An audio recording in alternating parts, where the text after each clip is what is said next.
نعرہ لگائے حسینی ہونے کا، یہ تو کردار ہے، وہ بتاتا ہے کہ اصل حقیقت کیا ہے۔ عمر ابن سعد مشہور حدیث ہے، جب امام حسین کربلا پہنچے اس وقت تک تو حر نے آپ کے خانوادے کو گھیراؤ میں لیا ہوا تھا۔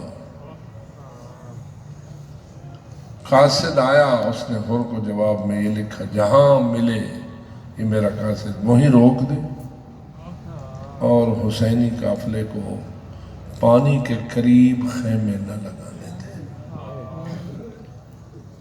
اور ان قریب میں فوجیں بھیج رہا ہوں اور آئندہ اقدام کا آرڈر کر رہا ہوں۔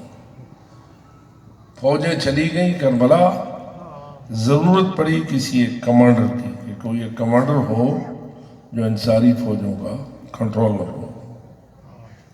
کوفے میں اس نے عمر ابن سعد کو چنا اس مقصد کے لیے کہ اسے کربلا کا کمانڈر بنا کر بھیجے، اور ابن سعد موجود تھے اس کوفے کے ابن زیاد کے دربار میں۔ عمر ابن سعد کو بلایا، کہا کہ کربلا جاؤ اور وہاں جا کر قتل حسین کا کردار انجام دو، اور اگر تو اس مقصد کے لیے آمادہ نہیں ہے تو پھر جو رائے کی گورنری کا پروانہ لے چکا ہے وہ واپس کر دو۔ عمر ابن سعد کے سامنے اب دو باتیں آ گئیں، ایک طرف دنیا رائے کی گورنری کی شکل میں، اور دوسری طرف قتل حسین۔ کہنے لگا مجھے سوچنے کا موقع دو، مجھے غور کرنے کا موقع دو۔ میں آپ سے پوچھتا ہوں، یہ مسئلہ بھی غور کرنے کے لائق تھا؟ یہ بھی کوئی گنجائش تھی اس بات کی کہ ان دو میں سے کس کو اختیار کروں، سوچوں؟ معلوم ہوا یہیں پتہ چل رہا ہے کہ تیرے ایمان میں کوئی چیز موجود نہیں ہے۔ پھر بھی کہتا ہے سوچنے کا موقع دو۔ ابن زیاد کہتا ہے ٹھیک ہے، ایک رات کی تجھے مہلت ہے، صبح آ کے آخری جواب مجھے بتانا۔ گھر چلا گیا، دو بیٹے جوان تھے، بیٹوں سے باپ کر رہا ہے مشورہ، قتل حسین کی طرف جاؤں یا رے کی گورنری کی طرف جاؤں؟ اگر گورنری چاہیے تو قتل حسین کرنا پڑے گا، اگر قتل حسین سے ہم ہاتھ پیچھے کھینچتے ہیں تو گورنری ملے گی۔ دو بیٹوں سے اس نے علیحدہ علیحدہ مشورہ کیا۔ میں آپ کو بتا رہا ہوں کہ بیٹے ماں باپ کے لیے کیا بن جاتے ہیں۔ ایک بیٹے نے مشورہ دیا قتل حسین تو سیدھا جہنم ہے، زہرا کا لال ہے، رسول کا نواسہ ہے، جوانان جنت کا سردار ہے، یہ تو سیدھی جہنم ہے۔ بابا میں تجھے یہ مشورہ نہیں دوں گا کہ قتل حسین میں ہاتھ ڈالو، ہمارے لیے اپنے آپ کو جہنمی مت بناؤ۔ یہ ایک بیٹے کا مشورہ تھا۔ دوسرے بیٹے سے مشورہ کیا، کہنے لگا کہ مدت سے تمنائیں تھیں کہ گورنری ملے، آج ملنے کا موقع ملا ہے۔ اگر قتل حسین کے صدقے ملتی ہے تو گورنریوں کی خاطر ایسے کام کرنے پڑتے ہیں۔ سیاست ہے نا، اقتدار ہے نا، کرسی کی محبت ہے۔ بیٹا اقتدار پسند ہے، باپ کو مشورہ دے رہا ہے کہ قتل حسین میں ہاتھ ڈال دو، دوسرا بیٹا مشورہ دے رہا ہے کہ نہ، سیدھی جہنم ہے۔ آپ نے دیکھا پھر آخری فیصلہ تو باپ کے اپنے اوپر آ گیا۔ بیٹے تو دونوں، ایک ادھر کا مشورہ دے رہا ہے، ایک ادھر کا مشورہ دے رہا ہے۔ دوسرے دن صبح یہ سوچ کے ابن زیاد کو کہتا ہے میں کربلا جانے کے لیے تیار ہوں، دل میں یہ خیال ہے کہ وہاں جاؤں گا، قتل سے بچ جاؤں گا، قتل حسین بھی نہیں کروں گا اور گورنری بھی لے لوں گا۔ سنتے بیٹھے یہ باتیں آتی ہیں دماغ میں یا نہیں؟ سوچ میں آ جاتی ہیں۔ کوئی ایسا راستہ ڈھونڈیں گے جس سے جہنم سے بھی بچ جائیں گے اور دنیا بھی مل جائے گی۔ آ گیا، لیکن پیچھے سے شمر نے ابن زیاد کو مشورہ دیا۔ یہاں کیا ہوا؟ ابن زیاد اس عمر ابن سعد نے امام حسین کے ساتھ مذاکرات کا راستہ اختیار کیا۔ شاید آپ نے سنا ہوگا کہ دونوں صفوں کے درمیان خیمے لگتے تھے، ایک طرف سے حضرت امام حسین بمائے حضرت علی اکبر جایا کرتے تھے اور دوسری طرف سے عمر ابن سعد اپنے دیگر کمانڈر کے ساتھ آیا کرتا تھا۔ خیمے میں بیٹھ کر دونوں آپس میں مذاکرات کرتے اور کسی نتیجے تک پہنچنے کی کوشش کرتے۔ نویں محرم تک یہ سلسلہ ہوا۔ پیچھے سے شمر نے ابن زیاد کو کہا مجھے محسوس ہو رہا ہے کہ عمر ابن سعد وہ کام نہیں کر سکتا جو تو چاہتا ہے، اگر کرانا ہے تو میرے ذمہ لگاؤ، میں کروں گا، یہ کام عمر ابن سعد سے ہونے کا نہیں ہے۔ ابن زیاد نے خط لکھا، شمر کے ہاتھ میں پکڑایا۔ شمر میں کیا لکھا ہوا تھا اس خط میں کہ جا کے عمر ابن سعد کو خط دو۔ خط میں یہ لکھا ہوا تھا کہ اے عمر ابن سعد، اگر تو میری ڈیوٹی پر عمل کرنے کے لیے ہچکچا رہا ہے تو فوج کی کمان شمر کو دے دو اور خود واپس آ جاؤ۔ اب شمر یہ خط لے کے آیا، عمر ابن سعد سے ملا، خط پڑھا عمر ابن سعد نے، کہنے لگا یہ ساری سازش تیری ہے، تو چاہتا ہے کمانڈر بننا، لیکن یاد رکھ اگر قتل حسین کرنا پڑا تو میں خود ہی کروں گا، تجھے میں یہ کمان دینے کے لیے تیار نہیں ہوں۔ چنانچہ اس نے اسی وقت گھڑ سوار دستے کو آرڈر دیا اور گھوڑوں پہ چڑھی فوج بڑی خیمہ حسینی کی جانب۔ جو ہی گھوڑوں کی ٹاپوں کی صدائیں خیموں کے اندر پہنچی، امام حسین ایک کرسی پہ بیٹھے اونگ رہے تھے۔ بی بی زینب کبریٰ نے دشمن کے گھوڑوں کی ٹاپوں کی آواز سنی، بھائی کے قریب آئی، شانے پہ ہاتھ رکھا، امام حسین کی آنکھ کھلی، بھائی گھوڑوں کے ٹاپوں کی آوازیں دشمنوں کی قریب آ رہی ہیں، شاید وہ ہم پہ حملہ آور ہونا چاہتے ہیں۔ امام حسین نے جواب میں کہا ہاں بہن، ابھی میں نے خواب میں نانا کو دیکھا، نانا مجھے فرما رہے ہیں حسین تو جلدی میرے پاس آنے والا، حسین تو جلدی میرے پاس آنے والا ہے۔ آپ سمجھ گئے بی بی زینب کبریٰ رو پڑی، آپ بھی ہمارا ساتھ چھوڑنے والے۔ اب آزادارو اندازہ لگاؤ عمر ابن سعد کدھر جا رہا ہے؟ قتل مولا کی طرف جا رہا ہے۔ اس وقت حضرت امام حسین نے حضرت عباس کو بلایا، فرمایا جاؤ عباس، ان لوگوں سے کہو تمہارے ہمارے تو مذاکرات ہو رہے تھے اور تم نے یہ گھوڑوں کو خیموں کی طرف دوڑنے کا حکم کیوں دیا ہے؟ لشکر کتوں کیوں آ گیا ہے؟ حضرت عباس 20 مجاہدوں کے ساتھ آگے بڑھے، عمر ابن سعد کو روکا، کہا کیوں آگے بڑھ رہے ہو؟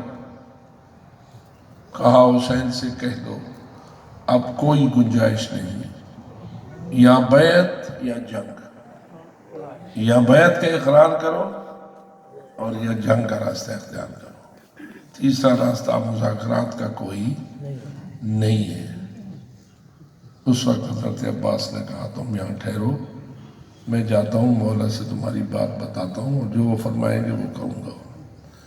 میں فقط اتنا عرض کرنا چاہتا ہوں عباس تو دلاور جوان ہے، تجھے تو اس وقت سخت غصہ آنا چاہیے تھا، تجھے تو جوش میں آ جانا چاہیے تھا، تو میرے مولا کے قتل کی باتیں کرتا ہے. لیکن اللہ جانے عباس کا جوش زیادہ ہے یا عباس کا اطاعت کا جذبہ زیادہ ہے. فوراً کہہ رہے ہیں کہ تم رکو، میں جا کے مولا کو بتاتا ہوں. اس وقت مولا کے پاس جو عباس آئے اور یہ پیغام پہنچایا کہ وہ کہتے ہیں کہ بس اب یا جنگ یا بیعت. امام نے فرمایا ان سے کہہ دو بیعت کرنے کے لیے تو میں تیار نہیں. ہاتھ من الذلہ، یہ تو ذلت کا توق ہے، یہ تو پہن نہیں سکتا. البتہ جو جنگ کی بات کرتے ہو تو انہیں کہو تم جانتے ہو کہ مجھے نماز سے کتنی محبت ہے، تم جانتے ہو کہ مجھے تلاوت قرآن سے کتنی محبت ہے، تم جانتے ہو کہ مجھے مناجات الہی اور اللہ کے ساتھ راز و نیاز کرنے سے کتنی محبت ہے.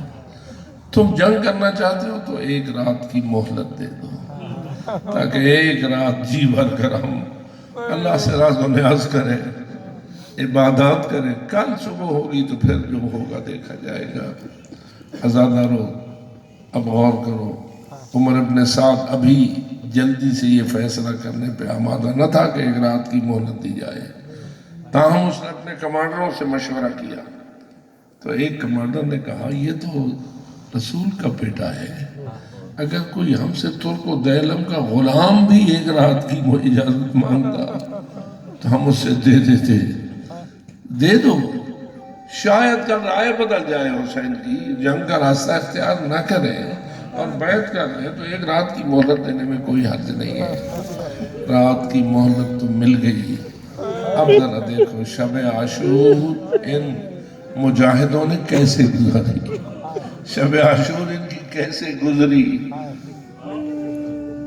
یہی وجہ ہے کہ رات کا ایک لمحہ ایسا بھی آیا جس میں امام حسین نے چراغ بجھایا، خیمے میں سارے جانشانوں کو جمع کیا اور فرمایا کہ کل سب نے شہید ہو جانا ہے، جو زندگی بچانا چاہتا ہے جائے، میری طرف سے اجازت ہے. اس لیے کہ میں نے چراغ اس لیے بجھا دیا ہے کہ اندھیرے سے فائدہ اٹھاؤ اور چلے جاؤ. حضرت عباس پھر کھڑے ہوئے، کہا مولا یا ابن رسول اللہ، کیا اس لیے چلا جاؤں کہ میں زندہ رہوں آپ شہید ہو جائیں؟ مجھے اس زندگی کی کوئی ضرورت نہیں. عزادارو آپ جائزہ لیجئے. بالآخر جب امام حسین نے اپنے سارے جانثاروں کو موت اور زندگی کے امتحان میں کامیاب دیکھا کہ کوئی جانے کے لیے تیار نہیں ہے، سارے شہید ہونے کے لیے آمادہ ہیں، دنیا ان کے نزدیک کوئی حیثیت نہیں رکھتی، آخرت ان کے نزدیک ساری حیثیت رکھتی ہے، تو امام سجاد زین العابدین فرماتے ہیں میں نے اپنی آنکھوں سے دیکھا کہ مولا اس خیمے سے باہر نکلے، سارے مجاہدوں کو باہر لے آئے، زیر آسمان کھڑے ہو گئے اور اس کے بعد اپنے مجاہدوں سے کہا یہ اپنی اپنی جنت دیکھ لو، یہ اپنی اپنی جنت دیکھ لو. جنت کا یقین تو پہلے بھی تھا انہیں، لیکن اب اپنی آنکھوں سے جنت کو دیکھ لیا. اور یہی وجہ ہے کہ دوسرے دن جب میدان جنگ سجا تو کسی کے قدموں میں کوئی لغزش نہ تھی، کسی کے دل میں کوئی بزدلی نہ تھی، بلکہ اپنی جان دینے کے لیے سب سے پہلے آمادہ نظر آتے تھے. نیزوں کے سامنے ایسے رک جاتے تھے جیسے دیوار کھڑی ہو جاتی ہے، اور اس طرح جنگ لڑی کہ آپ نے دیکھا کہ پھر آج تک عزت ساری کی ساری شہداء کربلا کی عاشق ہو کے رہ گئی ہے. تو اس لیے میرے عزیز دوستو، دنیا اس لائق نہیں ہے کہ انسان اس کی محبت کی وجہ سے آخرت کی محبت کو قربان کر دے. ربنا آتنا فی الدنیا حسنۃ وفی الآخرۃ حسنۃ وقنا عذاب النار. اس لیے میں اپیل کرتا ہوں کہ ایسا انداز ہمیں اپنانا چاہیے کہ بغیر جہنم گئے انسان جنت چلا جائے، کیونکہ کئی لوگ ایسے بھی ہوں گے جو جہنم میں جانے کے بعد پھر جنت جائیں گے. پتہ نہیں میری بات آپ کو سمجھ آ رہی ہے؟ یعنی 3 قسم کے لوگ ہوں گے.